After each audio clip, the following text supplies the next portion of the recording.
Assalamualaikum Bapak dan teman-teman sekalian. Perkenalkan, nama saya Aulia Syahda dengan NIM 170403055. Baiklah, di sini saya akan memaparkan jawaban dari soal ujian tengah semester analisis perancangan perusahaan saya. Adapun soal yang pertama yaitu apakah kegunaan dari studi kelayakan? Baiklah, ada beberapa kegunaan dari studi kelayakan. Yang pertama, membantu perencanaan. Studi kelayakan bisnis dapat membantu perencanaan, diantaranya dalam hal menentukan berapa modal yang dibutuhkan, kapan usaha akan dijalankan, di mana lokasinya, siapa yang akan melaksanakannya, dan bagaimana cara melaksanakannya. Yang kedua, studi kelayakan memiliki kegunaan membantu menghindari resiko kerugian. Studi kelayakan bisnis dapat membantu menghindari resiko kerugian di masa yang akan datang dengan mengantisipasi ketidakpastian dan meminimalkan resiko. Yang ketiga, memudahkan pelaksanaan pekerjaan.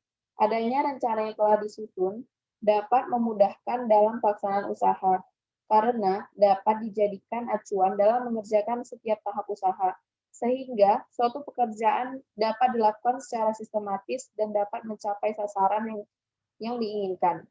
Yang terakhir, kegunaannya yaitu membantu memahami peluang. Studi kelayakan bisnis dapat membantu menemukan jawaban apakah bisnis yang direncanakan dan akan dijalankan memiliki prospek yang berkembang atau tidak. Baiklah, masuk kita ke soal yang kedua, yaitu apakah perbedaan studi kelayakan bisnis dengan studi kelayakan proyek? Perbedaan antara studi kelayakan bisnis dan studi kelayakan proyek adalah terletak pada kegiatannya.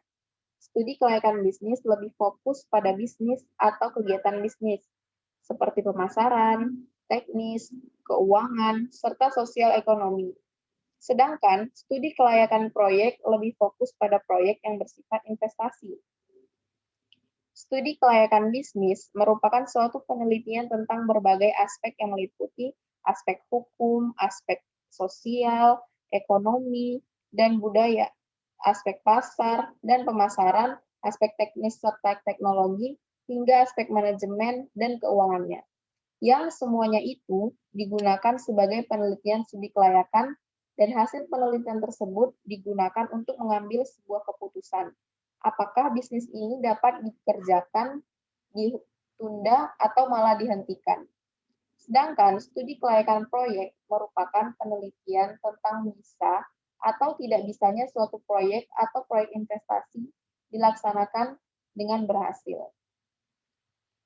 Selanjutnya masuk kita ke soal yang ketiga.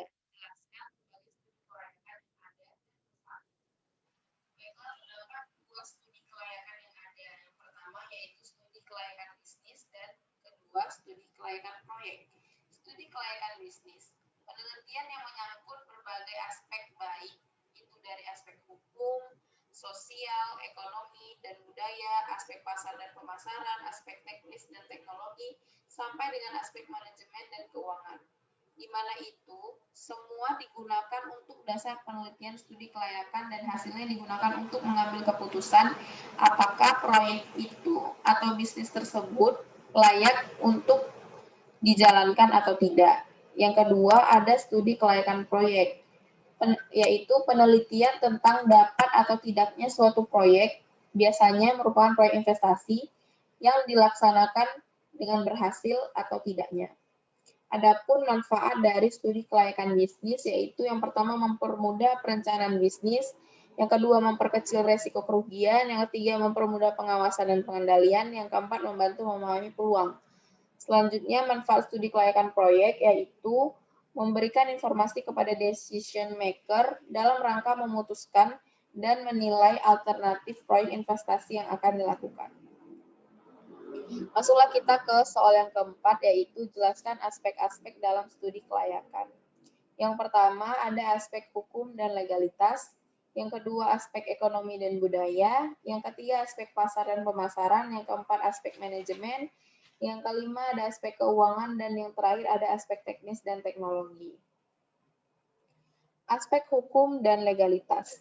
Dalam aspek hukum, poin-poin yang dianalisis yakni izin lokasi, surat tanda daftar perusahaan, NPWP, akta pendirian perusahaan dari notaris, surat izin usaha perdagangan, dan lain-lain. Yang kedua, aspek ekonomi dan budaya. Dalam aspek ekonomi, analisis yang dilakukan yakni bagaimana perusahaan berdampak pada tingkat pendapatan per kapita di wilayah tempat perusahaan itu didirikan. Sedangkan aspek budaya, studi kelayakan akan menganalisis bagaimana perusahaan mempengaruhi adat istiadat di daerah sekitar. Yang ketiga, aspek pasar dan pemasaran. Analisis yang dilakukan pada aspek ini akan menjawab pertanyaan apakah produk yang dihasilkan oleh perusahaan memiliki peluang pasar.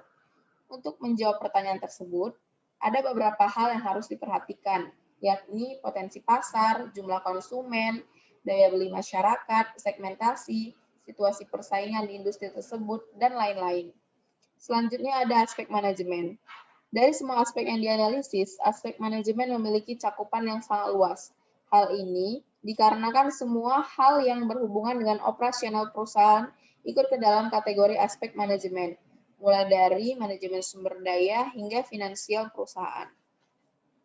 Yang kelima, ada aspek keuangan. Aspek keuangan menjadi hal yang menentukan bisnis Anda berjalan lancar atau tidak ke depannya. Proses penganggaran adalah hal yang harus dilakukan jika Anda ingin melakukan perencanaan bisnis yang matang. Dan yang terakhir ada aspek teknis dan teknologi. Aspek teknis dan teknologi dalam studi kelayakan bisnis menyangkut pada hal-hal teknis dan teknologi yang akan dipakai pada perusahaan tersebut. Aspek-aspek tersebut antara lain terdiri dari pemilihan strategi produksi, pemilihan dan perencanaan produk yang akan diproduksi, rencana kualitas, pemilihan teknologi, dan lain-lain. Selanjutnya masuk kita ke soal kelima. Menurut saudara, pelajaran apa saja atau materi kuliah apa saja yang digunakan dalam menyusun studi kelayakan? Menurut saya, materi kuliah yang berkaitan dalam penyusunan studi kelayakan yaitu analisis perancangan perusahaan, manajemen keuangan, ekonomi teknik, manajemen sumber daya manusia, manajemen proyek, dan analisis biaya. Baiklah, sekian jawaban dari soal ujian tengah semester analisis perancangan perusahaan saya. Apabila terdapat kekurangan, saya mohon maaf. Terima kasih kepada Bapak dan teman-teman yang telah menonton video saya. Semoga bermanfaat. Assalamualaikum warahmatullahi wabarakatuh.